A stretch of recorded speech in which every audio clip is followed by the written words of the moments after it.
Pertama, penggunaan rekam medis elektronik menggantikan penyimpanan informasi kesehatan pasien secara fisik dan mencatatnya secara elektronik. Rekam medis elektronik dapat memudahkan akses dan berbagi data antara berbagai departemen di fasilitas pelayanan kesehatan.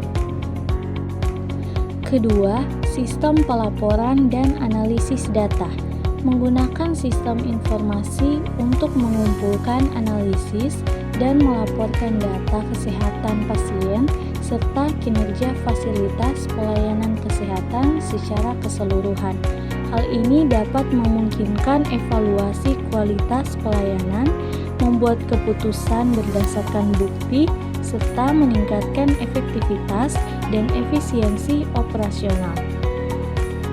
Penerapan sistem informasi kesehatan yang ideal di fasilitas pelayanan kesehatan ini harus dilakukan dengan memperhatikan kebutuhan dan kapasitas fasilitas tersebut. Selain itu, pelibatan dan pelatihan staf juga penting untuk memastikan pemahaman dan penggunaan optimal dari sistem informasi kesehatan. Pertama, ketersediaan dan integritas data. Sistem informasi harus mampu menyimpan data pasien secara akurat, aman, dan terstruktur. 2. Kelengkapan informasi. Sistem informasi harus menyediakan informasi yang lengkap mengenai setiap pasien, termasuk riwayat kesehatan, hasil pemeriksaan, diagnosis, tindakan medis, dan resep obat. 3. Keterhubungan informasi. Sistem informasi harus dapat terhubung dengan sistem informasi kesehatan lainnya, misalnya jika pasien dirujuk ke fasilitas atau spesialis lain. Hal ini akan memudahkan pertukaran informasi dan penanganan pasien yang lebih baik. 4. Pemanfaatan teknologi. Sistem informasi kesehatan yang ideal harus menggunakan teknologi yang terbaru dan sesuai dengan perkembangan tren teknologi informasi dalam bidang kesehatan. Pertama, pengumpulan dan pemeliharaan data. Pengelola harus memastikan data pasien terkumpul secara lengkap, akurat, dan terstruktur.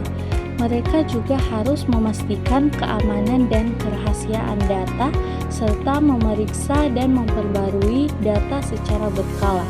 Kedua, pengembangan dan pemeliharaan sistem.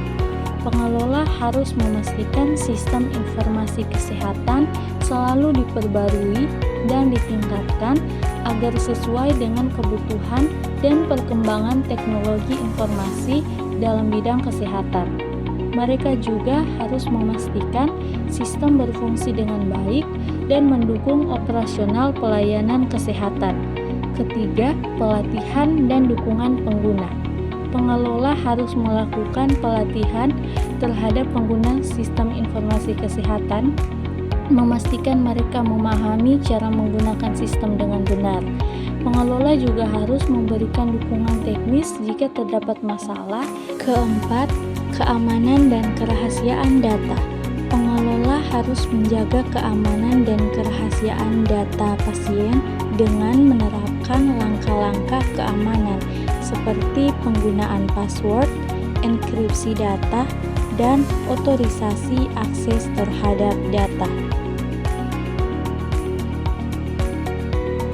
Seorang sarjana kesehatan masyarakat dapat menjadi pengelola sistem informasi kesehatan di fasilitas pelayanan kesehatan, baik puskesmas, klinik, dan rumah sakit. Pendidikan dan pengetahuan dalam bidang kesehatan masyarakat dapat membantu sarjana kesehatan masyarakat memahami kebutuhan pelayanan kesehatan dan menerapkan sistem informasi yang relevan dan efektif.